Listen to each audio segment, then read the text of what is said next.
Hello, I'm Tony Guida. This is My New York.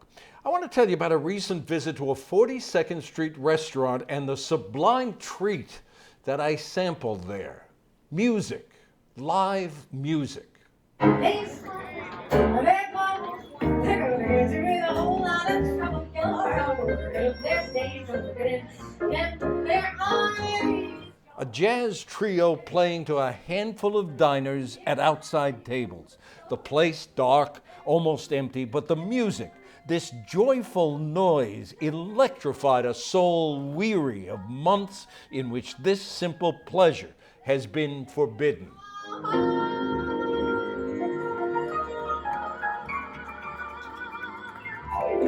The Gabrielle Stravelli Trio at the West Bank Cafe. You'll meet Gabrielle next.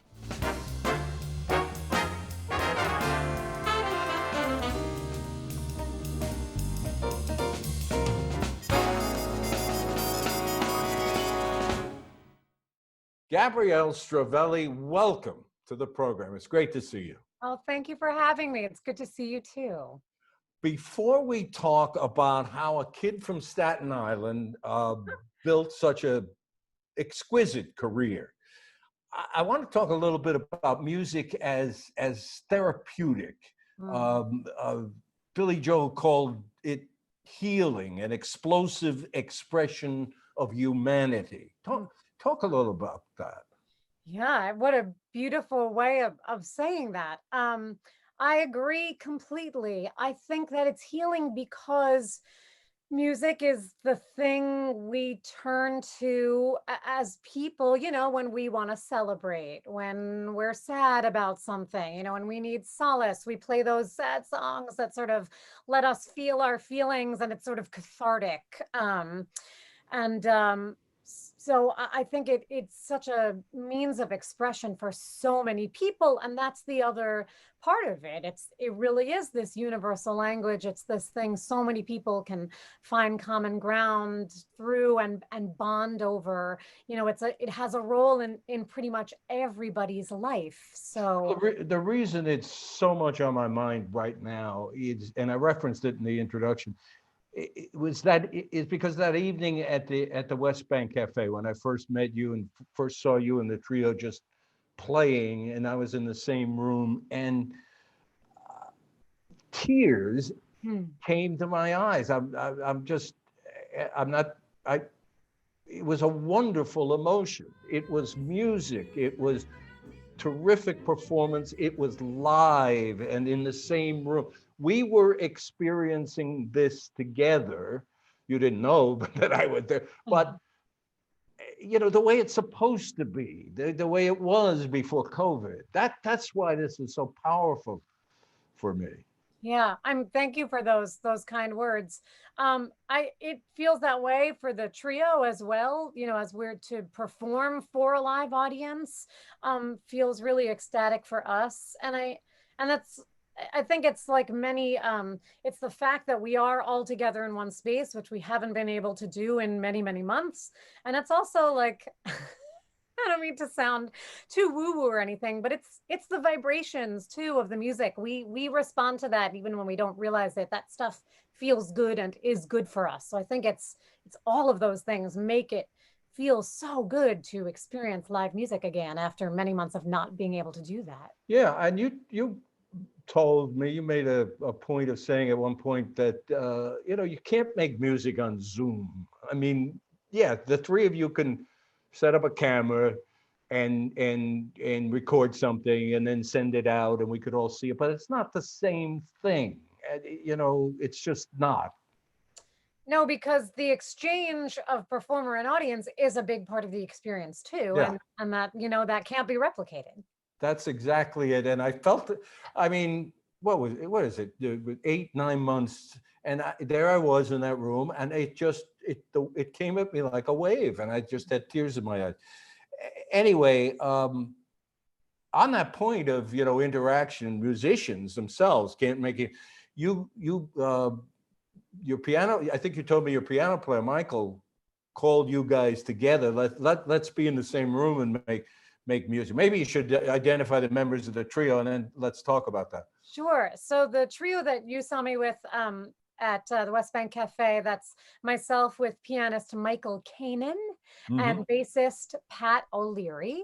Right. And sometime in June or July, I think, Michael called us and called me, Pat and me and said, like, I think if we can all wear our masks, he had his studio set up with, filters and things, and he Yeah. felt like, I think this is safe enough. We'll maintain distance. We'll keep our masks on. Even when I'm singing, and that's in those jam sessions, I keep my mask on.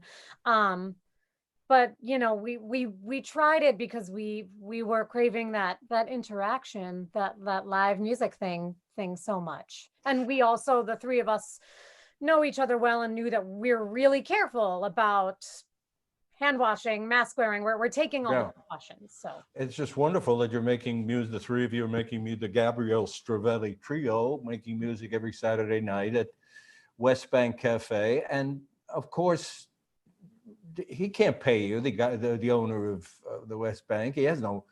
He's suffering as much as everybody. You guys are working for tips, right? mhm.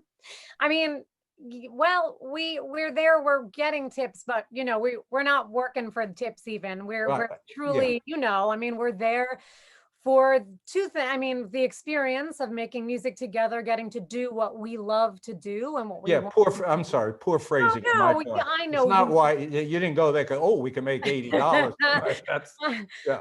I'm clarifying for any, people watching who aren't maybe familiar with musicians and this lifestyle, but we truly do it for the love of it. And also I want to just like give a shout out to Steve Olson, the owner of the West Bank Cafe. Also, just he and the way he takes care of us and all the musicians who play in his restaurant is a big part of why we love that gig so much. He's so good to us and he values and truly loves what we do. And that is not always the experience with restaurant owners. So we're No. so grateful to be there with him.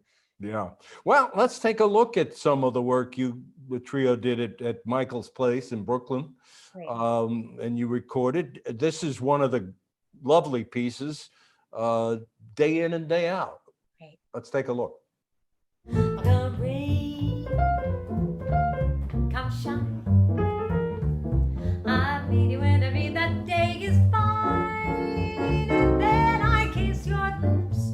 Oh, when the mountain becomes the ocean's roar, 1,000 drums. Can you see it's love? Can there be any doubt?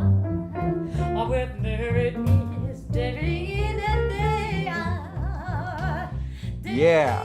Johnny Mercer writes nice lyrics, doesn't he? Sure does. My first job in this business, go into a quick aside. My first job in this business was in Savannah, Oh, And- wow. and I met Johnny Mercer, Okay. and I was in awe of Johnny Mercer. And I told him that, and he looked at me like, "Who is this kid?" He came to the television station. Apparently, he used to visit every year, and Oh, it was a thrill to meet him. And anyway, you folks, if you're not familiar with Johnny Mercer, just look him up and look at the list of songs, Yeah. the lyrics that he's written. So many. I mean, an incredible. I think he wrote about 1,500 lyrics, Yeah. and it's really astounding how many of the tunes he had a hand in are like the backbone of the American Songbook. Yeah, I'll never forget. I have an album. He used to like to sing, Mhm. and there's an album of him and Bobby Darin, if you can believe it, Oh, wow. and it's just fabulous stuff. Anyway, that's Johnny. I want to talk more about you and how you got to be Gabrielle Stravelli, and you come originally from Staten Island, right? Yep. Originally And from you always loved music, or what? always. I don't, remember a time when I didn't love singing and music. Did you play or an instrument I or did. Yep. I grew up playing piano and French horn. French horn? Uh-huh. Yeah. It's such a beautiful instrument and great for ear training. Yeah. And you still play both, or you I concentrate kept- on vocal? I mostly concentrate on vocals. I kept up my piano, but I don't play the French horn anymore. And can you identify somebody in your formative years who was instrumental in pushing you along, guiding you in music?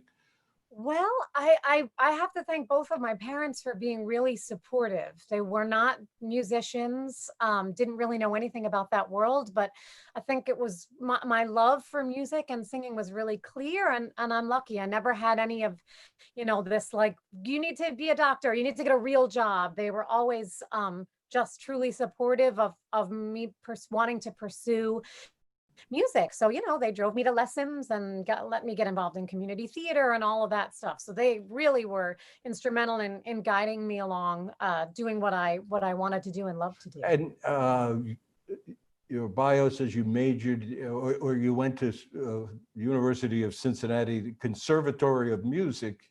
Yes. And what did you major in? What did you major in? I was actually a musical theater major in Really? college. And yeah, even though I didn't end up pursuing that, I think it was a great education because in that world you get you study acting and music and movement, so you really get a sort of well-rounded look at the arts and at performing. And then after college, I sort of tried a lot of different things and eventually landed on working as a vocalist. And did you see yourself at that time as being, the next, I don't know, Patti LuPone? Right. I think, when I was a kid and doing community theater, I thought I would maybe be, on Broadway or be in theater. And that is something I love and I think always will. So yes, I think there was a time when I thought that was the direction I would go in, because to be honest, I didn't really know you could have a career as a solo artist. It just never occurred to you, hey, I could do this for a living on my own. Yeah, and I think it's partly because the path in musical theater seems a lot clearer. You audition for you know what you need. You do your voice lessons, your dance lessons, your acting lessons, you audition for shows, you get in a show. And that's, whereas to just be a solo artist, it's like, well, how do you do that? What do you do? How do you make that happen? How do you get gigs? It took many more years for me to sort of understand what that looks like. And I was just about to ask, how did you resolve that for you? So how did you get confident? Oh, what a good question. So the interesting thing is that the cabaret world is sort of runs parallel to the theater world, because a lot of actors want to do their own solo thing. So they'll do their own solo act on the side. So I sort of got into the cabaret world, sort of got familiar with that framework, and then eventually really realized that jazz was the thing I wanted to pursue. So I started working with a teacher who was a jazz singer and pianist. And she really helped me go down that road. And I started, going to jazz jam sessions and hanging out at those clubs and meeting more of the people and the instrumentalists and singers in that community. So I figured out that world and how it works. And started playing, I get, at some point started playing the clubs here in New York and other places. Yeah. Birdland, Mesros, others. And that a big part of that is going to these clubs, seeing people play there, just getting to know that community, making the hang. That's such a big part of that world, Yeah, I like that phrase, making the hang. That's what it's all about. I'm learning that. I'm gonna make the hang okay. So we've got Gabrielle Strivelli, a solo artist, and working with different musicians, or finding a couple that you really blend well with, and trying to work with them more often. How does this work? Yeah, exactly. I found so I had a teacher, another different jazz vocalist teacher. There's a great organization based up in Harlem called Jazzmobile. They've been around for many, many years. Sure. Doing jazz education and hosting open mics, and again, like really helping people find their way into that world. And I had a teacher, Marion Cowings, a great vocalist, well known here in New York City, Mhm. who I was working with, and he said, "It's, you know, you should go down to Arturo's." I don't know, Tony, if you're familiar with Arturo's down in Yes. on Houston. They have had live music 7 nights a week, and he said, "Go. They're friendly, they're welcoming, they let people sit in with the house band. You should start getting comfortable with that." And it's like that Mhm. was, you know, that's then I met Pat O'Leary, who is the bassist in my trio. I met Michael Kanan, he plays down there. And yeah, you sort of find the people who you click with and who sort of, it's in a hard to articulate in a way, but you sort of find these people who feel music in the same way that you do and who gravitate towards the same kind of, you know, there's so many genres within the genre, all of that stuff. You find your people. Well, you find people, you know, you've got the trio, and of course you work with other musicians. Yep. And I want to highlight for our viewers a song you did 4 years ago in a Birdland appearance, just the magnificent ballad "Stardust." Listen to this. Sometimes I wonder why I spend the lonely nights dreaming of a song. Its melody haunts my reverie,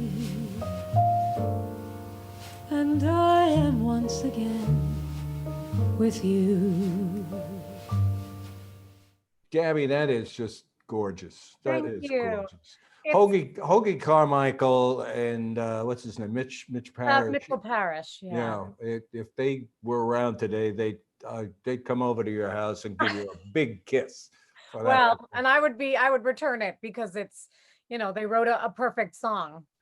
It's a And joy to you must sing. miss, obviously, you miss the stage, Birdland, or wherever else. And I mean, like we all miss so much during this time. How do you cope with that?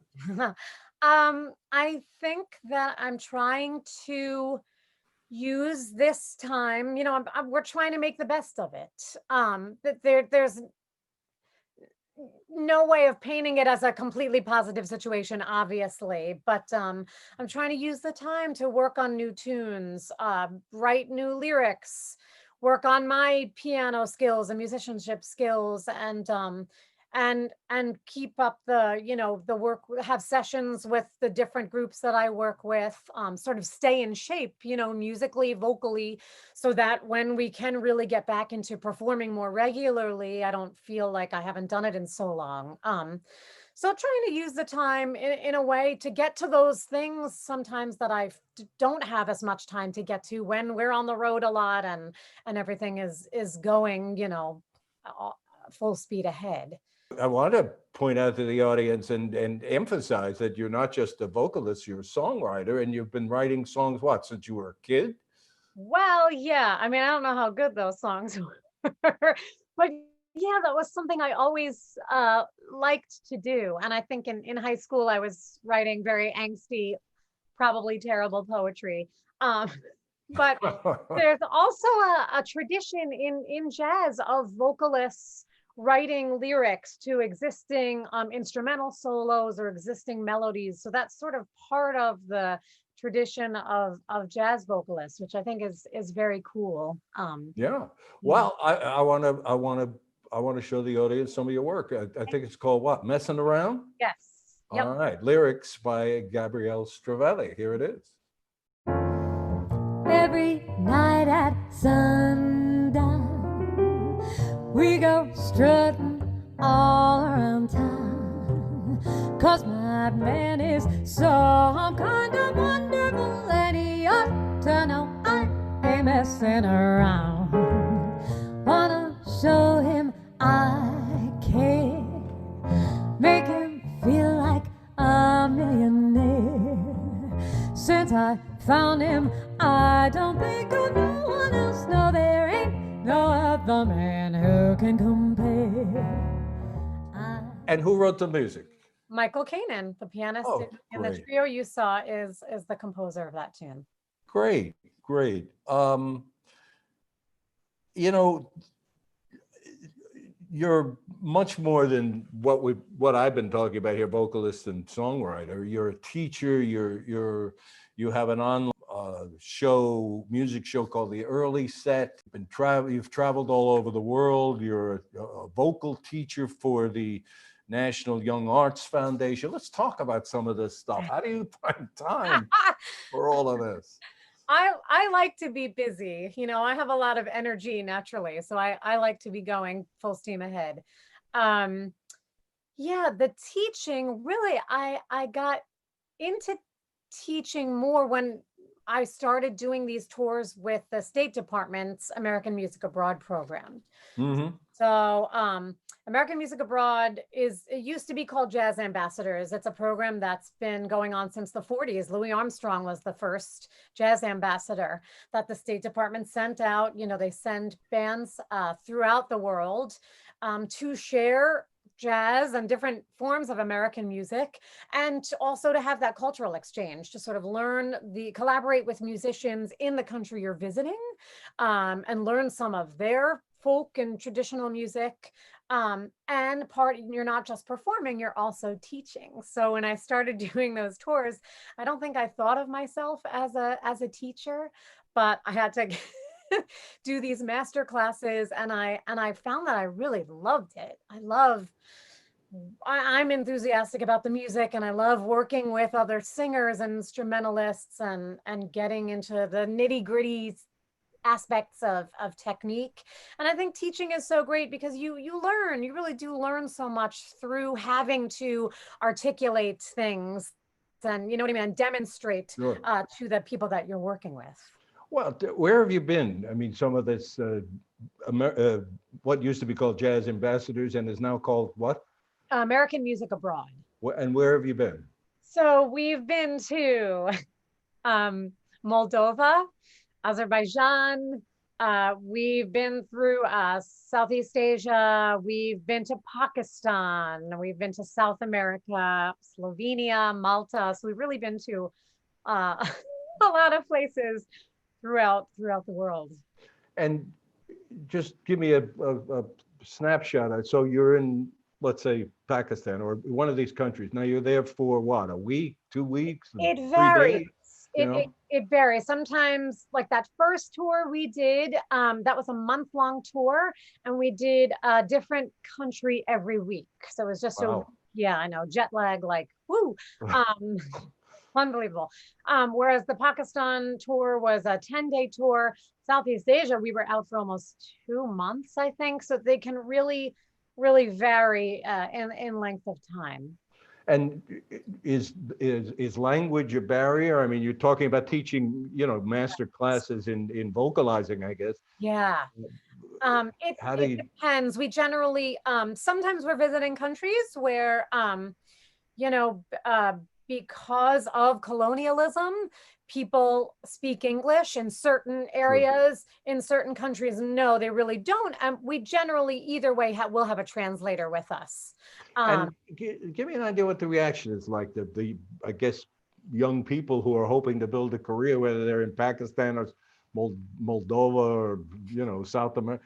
What are they saying to you? What do they want to know more than anything else? Well, I have to say it's such a really incredible feeling to go to these places and people know some of this American music. They know tunes like My Funny Valentine or The Nearness of You. It's like this American songbook is such an incredible thing that seems to translate and speak to people across so many cultures and in so many parts of the globe. But it appears that the Great American Songbook might be, at least partially, the Great International Songbook. I mean, at this point, absolutely it is. Yep. Yeah, it just strikes me, you know, we heard you singing Stardust a little while ago, an excerpt from it. I mean, that's a song, to me, that's eternal and international. I mean, the theme and the meaning, that the emotion of that song, I imagine would translate anywhere. It does. It really, really does. And it's really so great to see people in so many places feeling enthusiastic about that music and wanting to play it. So it's great. Do you think, what's the status of these trips? I mean, obviously now I guess they're interrupted by the pandemic, but we hope one day this thing is going to disappear, and then you're back out there, at least at part of what you do. I hope so. Yeah. And I think eventually it'll come back. I think it's going to be a while, but yeah, I think that these programs, you know, they're a real form of cultural diplomacy. So I think they'll continue. Well, you are a cultural diplomat. I can attest to, just by, you know, I've only known you about a month, but listening to you guys, watching you guys perform at the West Bank Cafe on Saturday nights is just transcendent. And I thank you for that. Thank you. Thank you. There's a whole lot of trouble. There's days of